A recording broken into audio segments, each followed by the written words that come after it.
Nongeye kugusuhuza udahwema gukurikirana ibiganiro bya Fungarase TV show nk'uko umaze kugenda ubimenyera tukugezaho amakuru y'ibyamamare bigiye bitandukanye haba hano mu gihugu cy'u Rwanda cyangwa se hanze yacyo.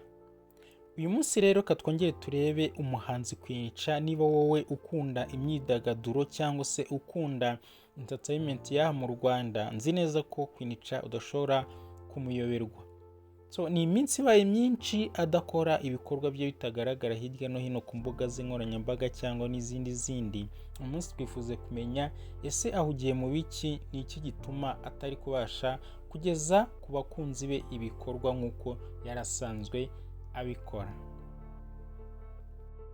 Tariki ya 9 Kamena 2023 nibwo ku rubuga rwa Instagram rw'umuhanzikazi Queen aheruka kugaragara ifoto aherereye mu gihugu cy'Ubufaransa. Ariko gusa si ibyo ko mbere yaho n'ubundi yongeye kugaragara ari mu Bubiligi no mu Budage, aho hose ni amafoto yagiye postinga. Bigaragara yuko uko biri kose uyu mukobwa ahugiye mu bintu byinshi kandi hanze bitari hano mu gihugu cy'u Rwanda. Aha hose usanga uyu mukobwa cyangwa se uyu muhanzi nta muntu n'umwe ugaragara baba bari kumwe, gusa amakuru agenda avuga yuko Queen yabaga yagiye kureba umukunzi we wibereye i Burayi. Imyaka 2 irashize umuhanzi Mugemane Yvonne uzwi nka Queen adakunda kugaragara hirya no hino ku mbuga nkoranyambaga cyangwa se mu bitangazamakuru bigiye bitandukanye nk'uko byari bimeze mbere mu myaka ishize.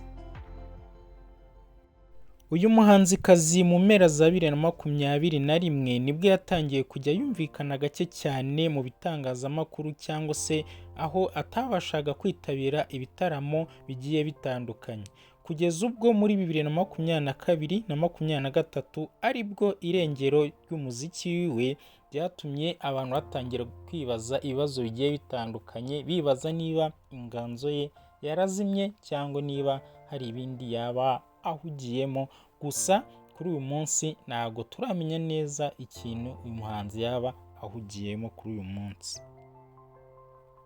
Uyu muhanzikazi mu minsi ishize hagiye hatambuka amakuru agiye atandukanye avugwa yuko yaba atwite kandi inda ye ikaba ari nkuru, gusa we yaje kubinyomoza abinyujije ku rubuga rwe rwa Instagram avuga yuko adatwite, hari ibintu ahugiyemo kandi igihe nikigera kiri ngombwa azabasha kubitangariza abakunzi biwe.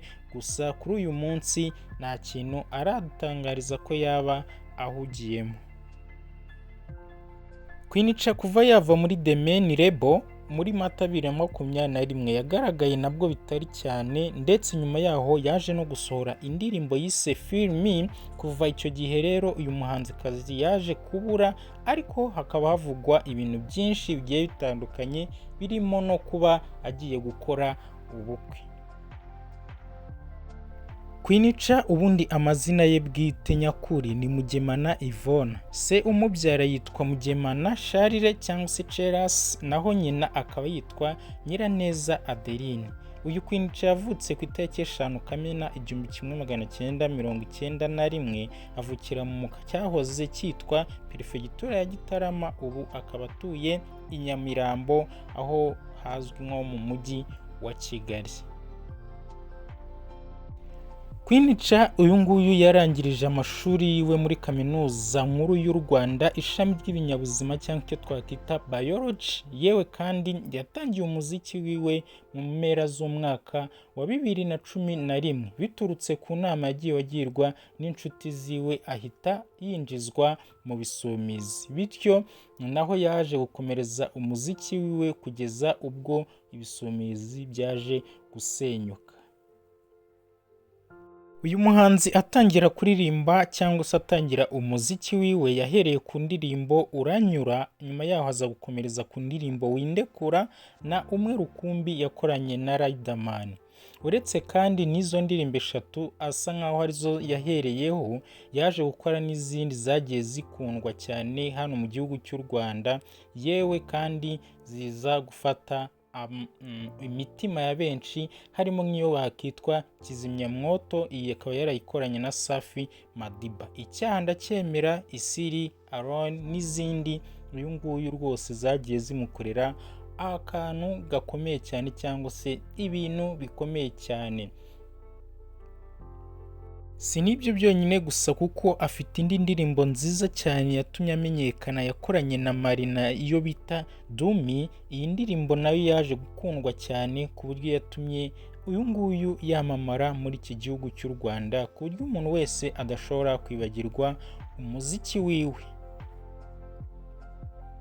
Mu mwaka w'ibihumbi 2001 nibwo Queen Cha yahishuwe yuko afite umukunzi, yewe aza no guhabwa indabo, biza gukekwa yuko ashobora kuba uyu nguyu afite ubukwe. Muri rusange witegereje n'amaso yawe cyangwa n'ibikorwa by'uyu mukobwa, ashobora kuba agaragara nk'umuntu warambitse umuziki hasi, kandi abakunzi biwe baramutegereje. Nzi neza ko nawe uri muri benshi bagiye bamukunda bagakunda ibikorwa bye bigiye bitandukanye, kuko indirimbo yagiye akora zagiye zikora ku mitima ya benshi zirabashimisha. Kumubura mu muziki kuri uyu munsi cyaba ari ikintu kitari cyiza habe na rimwe. So nubwo bataragaragaza impamvu ziwe, ariko reka dutegereze turebe, wenda gakeya tuzagenda tumenya uko bihagaze. Gusa nk'uko tumaze kubimenyera, abahanzi nyarwanda iyo bavuye hano mu gihugu cy'u Rwanda bakajya hanze y'u Rwanda, ni bake cyane usanga bagenda bagakomeza umuziki wabo.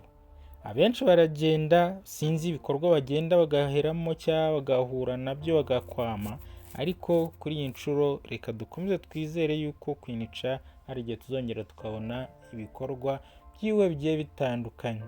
Nk'urugero, iyo urebye ba Kamishi ukagenda ukareba ba Gitoko, abo bose baragiye bajya hanze y'iki gihugu cy'u Rwanda. Abo ngabo kugeza kuri uyu munsi nta gikorwa kimwe cyabo turi kugenda tubona. Sinzi iyo bageze hanze ese bigenda gute.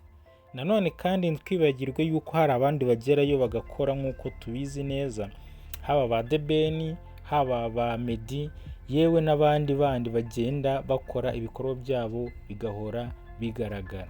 So reka twihanganire ibikorwa tugenda tubona bigiye bitandukanye by'abahanzi bagiye hanze y'igihugu cyacu, ariko isaha ku isaha turizera neza ko wenda hari ikizagenda gihinduka.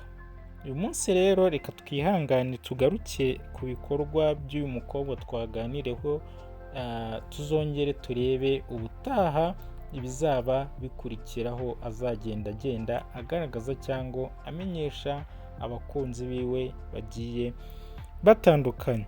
So njye wumva rero igihe cyose, nitwa Mwizerwa Patrick, iyi ni Fungarase TV show. Inshuti yanjye ndagusaba gukora subscribe wowe utarayikora rwose, kwirika kunzogera kugira ujye ubasha kwakira amavideo yose tugukoreye cyangwa se inkuru zose tugiye tugukorera. Wowe kandi wanayikoze, ebana ni ikintu gikomeye cyane wakoze, kude chapeau, turagushimiye. Ibihe byiza rero, mugire amahoro ya Nyagasani. Ciao ciao.